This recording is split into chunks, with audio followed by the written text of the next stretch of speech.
नमस्कार दोस्तों, एक एजुकेशन में आपका स्वागत है।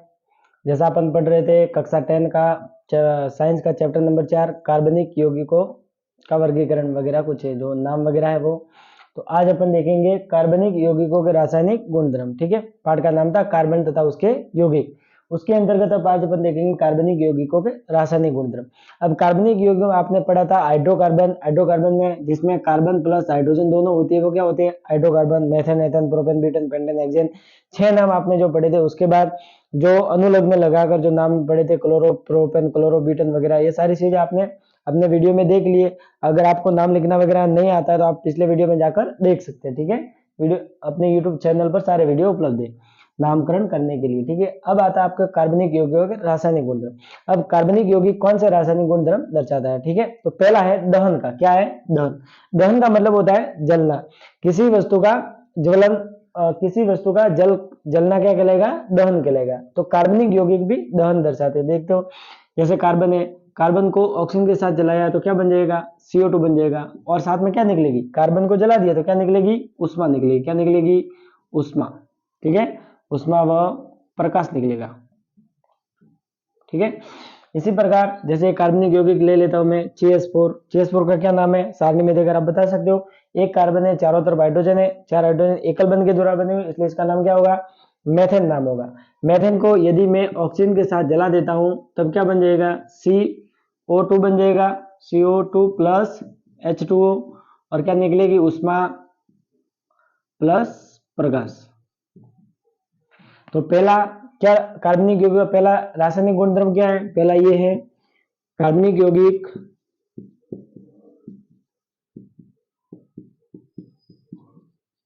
दहन करके कौन सी अभिक्रिया दर्शाते हैं? उष्मा सेपी। कौन सी?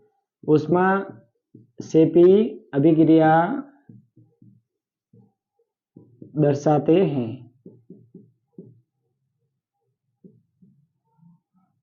कार्बनिक यौगिक दहन करके उष्मा सेपी अभिक्रिया दर्शाते हैं। दहन करने के लिए अपन जानते हैं किसी भी वस्तु को जलाने के लिए कौन सी गैस की आवश्यकता होती है? तो वो होती है ऑक्सीजन की। तो कार्बनिक यौगिक पर ऑक्सीजन की उपस्थिति में दहन होगा और फिर प्रकाश और उष्मा उत्पन्न होगी, इसलिए इसको कौन सी अभिक्रिया कहेंगे? उष्मा सेपी अभिक्रिया करेंगे। कौन सी? उष्मा सेपी। तो कार्बनिक यौगिक दहन होने पर कौन सी अभिक्रिया होती है? उष्मा सेपी अभिक्रिया होती है। दूसरा इनका जो गुण है वो कौन सा है? इसी के साथ अगर अपन देखते हैं दहन के अंतर्गत दूसरा गुण देखने से पहले अपन ने देखे दो प्रकार के हाइड्रोकार्बन। एक होते हैं संतृप्त हाइड्रोकार्बन,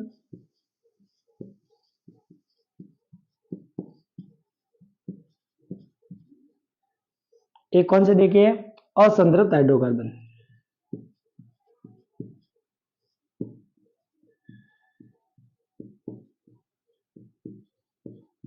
अपने पिछले वीडियो में देख लिया है, कार्बन कार्बन के बीच में यदि एक श्रृंखला होती है तब तो संतृप्त हाइड्रोकार्बन है, और दो बंद होते हैं या त्रिबंध होते हैं तब कौन से हाइड्रोकार्बन होते हैं? असंतृप्त हाइड्रोकार्बन होते हैं। अब दहन होगा तो इनका भी दहन होगा, इनका भी होगा, लेकिन क्या खास बात है?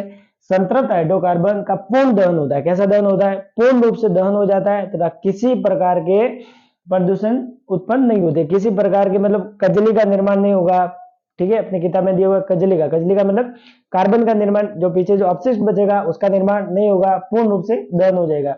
तो संतृप्त हाइड्रोकार्बन है वो पूर्ण रूप से दहन हो जाता है, जबकि असंतृप्त हाइड्रोकार्बन है चूंकि कार्बन के बीच में 2 या 3 बंध है इसलिए इनका पूर्ण दहन नहीं हो पाता। पूर्ण दहन नहीं हो पाता तो किसका निर्माण हो जाता है? कजली का। बर्तन के नीचे जैसे असंतृप्त हाइड्रोकार्बन अपने जला दिया, ठीक है, और ऊपर अगर बर्तन रख दिया है तो बर्तन के नीचे जो तली होगी उस पर कजली का निक्षेपण होगा। किसका निक्षेपण होगा?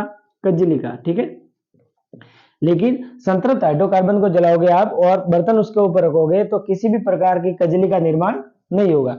कजली का निर्माण नहीं होगा तो नीचे से बर्तन काले भी नहीं होंगे। ठीक है, लेकिन कभी कभी अपन देखते हैं कि संतृप्त हाइड्रोकार्बन को जलाने पर भी कजली का निक्षेपण हो जाता है। अब ऐसा क्यों होता है जबकि हम जानते हैं कि संतृप्त हाइड्रोकार्बन को जलाने पर कजली का निर्माण नहीं होता है? तो ऐसा होने का क्या कारण है? तो ऐसा होने का कारण है ऑक्सीजन की कमी।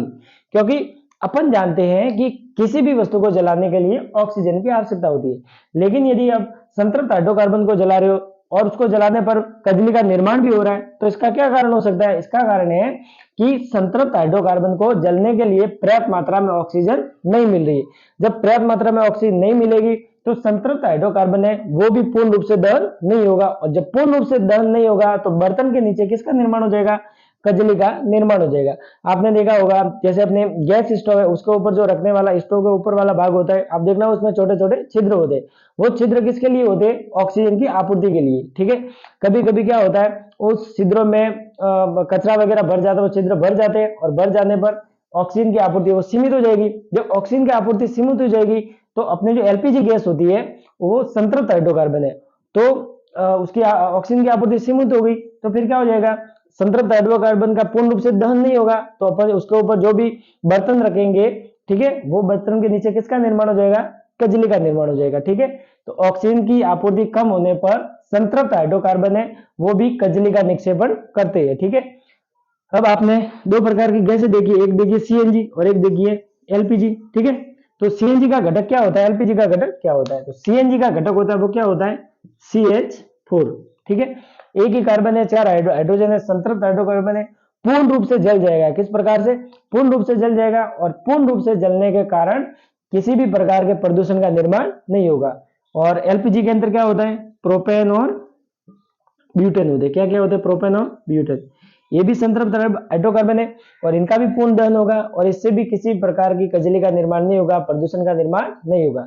कभी कभी क्या होता है हाइड्रोकार्बन के अंतर्गत नाइट्रोजन की मात्रा भी होती है थोड़ी बहुत, ठीक है, और सल्फर की मात्रा भी होती है, ठीक है। तो नाइट्रोजन सल्फर दोनों होती है, तो क्या होता है ये जब इनको आप जलाओगे इनका दहन होगा तो NO2 नाइट्रोजन डाइऑक्साइड और सल्फर डाइऑक्साइड गैस का निर्माण होगा, जो कि वातावरण में प्रदूषण का कारक है, ठीक है। इसमें आपको ये भी ध्यान रखना है सीएनजी का घटक CH4 है और एलपीजी का घटक क्या है? प्रोपेन और ब्यूटेन है, ठीक है, ध्यान रखना। आगे देखो, इसका दूसरा गुण पढ़ने से पहले अपन देखते हैं कि कुछ पदार्थ वो ज्वाला उत्पन्न करते हैं और कुछ पदार्थ ज्वाला उत्पन्न नहीं करते। जैसे कोयला देखा आपने, एक देखा आपने एलपीजी गैस या सीएनजी गैस देखा, ठीक है। एलपीजी गैस देखा, अपने घरों में एलपीजी गैस देखते हैं, सीएनजी रिक्शा वगैरह गाड़ियां वगैरह सीएनजी पर चलती है। अब सरकार ने ऐसा क्यों किया सीएनजी पर चलाने के लिए? क्योंकि सीएनजी होता है वो संतृप्त हाइड्रोकार्बन है, और अपन जानते हैं संतृप्त हाइड्रोकार्बन पूर्ण रूप से जल जाता है और किसी भी प्रकार के प्रदूषण का निर्माण नहीं होता। इसकी जगह यदि असंतृप्त हाइड्रोकार्बन जला दिया तो कजली का निर्माण होगा, प्रदूषण हो जाएगा, क्योंकि कजली भी एक तरह का क्या है? प्रदूषण है, ठीक है। तो देखो कोयला और सीएनजी देखो, तो इसमें ज्वाला नहीं निकलती। कोयले को जलाते तो केवल लाल रंग का कोयला लाल तप्त हो जाता है और उष्मा मिलती है उससे, लेकिन ज्वाला नहीं निकलती। लेकिन एलपीजी से क्या निकलती है? ज्वाला निकलती है। ऐसा क्यों होता है? आप कारण बता सकते हैं इसका? ज्वाला निकलती है। एलपीजी जैसे पदार्थ है वो जलाने पर ज्वाला का निर्माण करते हैं, मतलब लपटें निकलती है, लेकिन कोयला को जलाने पर लपटों का निर्माण नहीं होगा, कभी कभार हो जाता है। अब इसका क्या कारण है? इसका कारण है वाष्पशील पदार्थ। क्या कारण है? वाष्पशील पदार्थ, ठीक है। जैसे अपन देखते हैं एलपीजी का अगर ढक्कन खुला रख दिया जाए तो एलपीजी लीक हो जाएगी, वातावरण में फैल जाएगी, उस पर उसका क्या हो जाएगा? वाष्पीकरण हो जाएगा। क्या हो जाएगा? वाष्पीकरण। तो गैस के अंदर वाष्पशील पदार्थ की मात्रा अधिक होती है, और जिस भी हाइड्रोकार्बन के अंदर वाष्पशील पदार्थ की मात्रा अधिक होगी वो क्या उत्पन्न करेंगे? ज्वाला उत्पन्न करेंगे। क्या उत्पन्न करेंगे? ज्वाला। लेकिन कोयला जैसे पदार्थ में वाष्पशील पदार्थ है वो नहीं होती, बहुत अल्प मात्रा होती है, और जितनी मात्रा होती है वो जलकर लपटों का निर्माण हो जाएगा। उसके बाद किसी भी प्रकार वाष्पशील पदार्थ नहीं बचेगा, जैसे कोयले को जलाने पर ज्वाला नहीं निकलती, केवल कोयले का रंग लाल हो जाएगा, तप्त हो जाएगा कोयला और उष्मा का निर्माण करेगा। इसलिए किसी भी हाइड्रोकार्बन से ज्वाला नहीं निकलती है, अर्थात उसमें वाष्पशील पदार्थ नहीं है। ज्वाला निकलने के लिए कौन से पदार्थ होने चाहिए? वाष्पशील पदार्थ। एलपीजी गैस में कौन से पदार्थ है? वाष्पशील पदार्थ है। कौन से पदार्थ है? वाष्पशील। ज्वाला के लिए कौन से पदार्थ चाहिए? वाष्पशील पदार्थ चाहिए। कोयले के अंदर वाष्पशील पदार्थ है? नहीं है। लकड़ी में भी वाष्पशील पदार्थ कम मात्रा में होते हैं। जब लकड़ी अपन देखते हैं अंदर से खोखली होती है तो हवा भरी रहती है, वाष्प भरी रहती है, जिससे लकड़ी से भी ज्वाला का निर्माण होता है। तो जिसके अंदर वाष्पशील पदार्थ भरे रहते हैं उससे ज्वाला का निर्माण होगा, वाष्पशील पदार्थ भरे हुए नहीं है तो ज्वाला का निर्माण नहीं होगा। जैसे कक्षा 8 में आपने पढ़ा होगा, जैसे मोमबत्ती का चित्र पढ़ा था, ठीक है। तो आपने देखा होगा यहाँ पर काली काला भाग रहता है, तो यहाँ का तापमान सबसे कम रहता है। तापमान कैसा रहेगा? कम रहेगा। यहाँ का भाग होता है वो पीला होता है। कैसा होता है? पीला। सबसे ऊपर वाला भाग होता है वो कैसा होता है, नीला। ये कलर है, तो अपन ये भी पता कर सकते हैं, जो जो भाग काला होगा कैसा होगा, काला, वो कम तापमान होगा। कैसा तापमान होगा, कम तापमान। जिसका पीला होगा उसका कैसा रहेगा, मध्यम रहेगा। कैसा रहेगा, मध्यम। और जो नीला है वो कैसा रहेगा, सर्वाधिक रहेगा। अपन देखते हैं गैस स्टोव, एलपीजी गैस, वो कौन सी वाला देता है, नीली वाला देता है। इसलिए गैस स्टोव का तापमान कैसा रहता है, सर्वाधिक रहता है, उसमें ज्यादा देता है, क्योंकि उसका भाग कैसा है, नीला है। नीला भाग है मतलब पूर्ण रूप से जल जाता है। सबसे अंतिम छोर पर जो मोमबत्ती के भी होगा वो सर्वाधिक वाष्पशील पदार्थ होंगे, इसलिए नीली ज्वाला देंगे, पूर्ण रूप से जलकर नीली ज्वाला देंगे, इसलिए तापमान कैसा रहेगा, सर्वाधिक रहेगा। आपने देखा होगा सोनार वगैरह है, वो सोने को गलाने के लिए जो बर्नर होता है उसके जो ये बिल्कुल सामने वाली भाग है उसका उपयोग करते हैं। उसके यहाँ पर सोने को नहीं लगाते, यहाँ पर भी निकले, यहाँ पर ये जो धार रहती है ना, जैसे सोना रखा ये वाला, ये सोना रखा, ये बर्नर है, तो बिल्कुल ये जो नोक होता है वहां से इसको गर्म करते हैं। क्यों, क्योंकि नोक पर वो जो बोलो वो वाला भाग कैसा रहता है, नीला रहता है। नोक वाले भाग का तापमान सर्वाधिक रहेगा, इसलिए वो सोने को गलाने के लिए पर्याप्त है। अगर यहाँ से बीच में ऐसे सोना लगा दिया, फिर बीच वाली जो बर्नर की ज्वाला का उपयोग कर दिया, तो सोना काला हो जाएगा, पीले से भी गर्म नहीं होगा। तो बिल्कुल नोक वाली भाग का प्रयोग करते हैं, जिससे तापमान अधिक रहता है और सोना वो पूरी तरह से गल जाता है। ठीक है, तो ये कलर के आधार पर आप तापमान बता सकते हो। यदि काला भाग है तो कम तापमान रहेगा, किसी ज्वाला का पीला भाग है तो मध्यम तापमान रहेगा, और किसी की ज्वाला का अगर नीला भाग है तो तापमान सर्वाधिक रहेगा। जैसे उदाहरण के लिए अपन एलपीजी स्टोव देखते हैं, एलपीजी की ज्वाला नीले कलर की रहती है, तापमान सर्वाधिक रहता है। लेकिन कोयले की ज्वाला होती है वो पीली या नीली लाल रहती है, तो तापमान कैसा रहता है, मध्यम रहता है। अपन भी जानते हैं कोयला और गैस के तुलना में गैस का तापमान सर्वाधिक रहता है, कोयले का कम रहता है। ठीक है, एक और पहला लक्षण तो आपने देख लिया, कौन सा, दहन। दूसरा देखना आपको ऑक्सीकरण। कौन सा देखना है, ऑक्सीकरण। ऑक्सीकरण का दूसरा नाम है उपचयन। कार्बनिक यौगिकों के रासायनिक गुणधर्मों में पहला है दहन, दूसरा है ऑक्सीकरण। ऑक्सीकरण का मतलब किसी पदार्थ के साथ में ऑक्सीजन का जुड़कर, ऑक्सीजन का जुड़ना क्या कहलाएगा, ऑक्सीकरण कहलाएगा। क्या कहलाएगा, ऑक्सीकरण कहलाएगा। ठीक है, जैसे अपन इसके अंतर्गत ऑक्सीकरण में क्या आएगा कि कोई भी हाइड्रोकार्बन है अपने साथ ऑक्सीजन को जोड़ लेते और ऑक्सीकरण हो जाता है उसका। ठीक है, तो किसी अन्य को अगर ऑक्सीजन दिए तो ऑक्सीकरण हो जाएगा। ठीक है, ऑक्सीजन का जुड़ना क्या कहलाएगा, ऑक्सीकरण। ठीक है, और जो ऑक्सीजन को जोड़ते हैं वो कहलाते हैं ऑक्सीकरण। किसी अन्य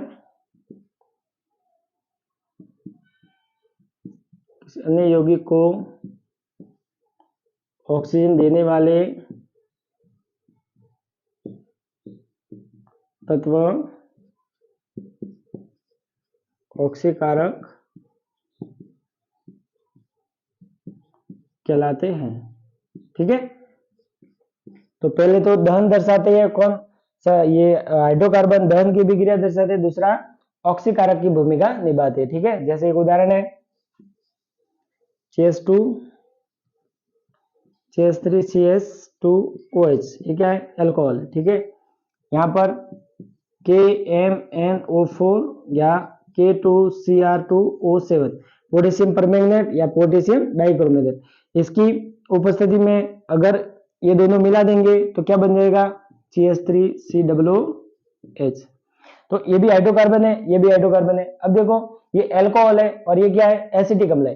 तो अल्कोहल है वो KMnO4, देखो इसके अंदर ऑक्सीजन है और इसके अंदर भी ऑक्सीजन है, तो ये दोनों क्या करेंगे, ऑक्सीकरण अभिक्रिया दर्शाती है। ऑक्सीकरण अभिक्रिया मतलब कोई जैसे KMnO4 या पोटेशियम डाइक्रोमेट है, इन दोनों की उपस्थिति और इसकी उपस्थिति दोनों को साथ में लाओगे तो इसकी ऑक्सीजन है वो ऑक्सीकारक के रूप में यहाँ पर जुड़ जाएगी। ठीक है, और एसिटिक अम्ल का निर्माण हो जाएगा। ऑक्सीकरण अभिक्रिया दर्शाएंगे क्योंकि इसके अंदर ऑक्सीजन जुड़ेगी और इसके अंदर ऑक्सीजन जुड़ने से एसिटिक अम्ल का निर्माण होता है। एल्कोहल है ऑक्सीकरण अभिक्रिया द्वारा एसिटिक अम्ल का निर्माण करते हैं। ठीक है, कौन सा एल्कोहल है, C2H5 मेथेनॉल है, एथेनॉल है। कौन सा है, एथेनॉल। एथेनॉल अम्ल पोटेशियम परमैंगनेट या पोटेशियम डाइक्रोमेट की उपस्थिति में एसिटिक अम्ल में परिवर्तित हो जाती है। इसका मतलब है इसके अंदर देखो एक ऑक्सीजन थी, यहाँ पर एक ऑक्सीजन और जुड़ गई, दो ऑक्सीजन मिलकर ये ऑक्सीजन का जुड़ना ऑक्सीकरण कहलाता है।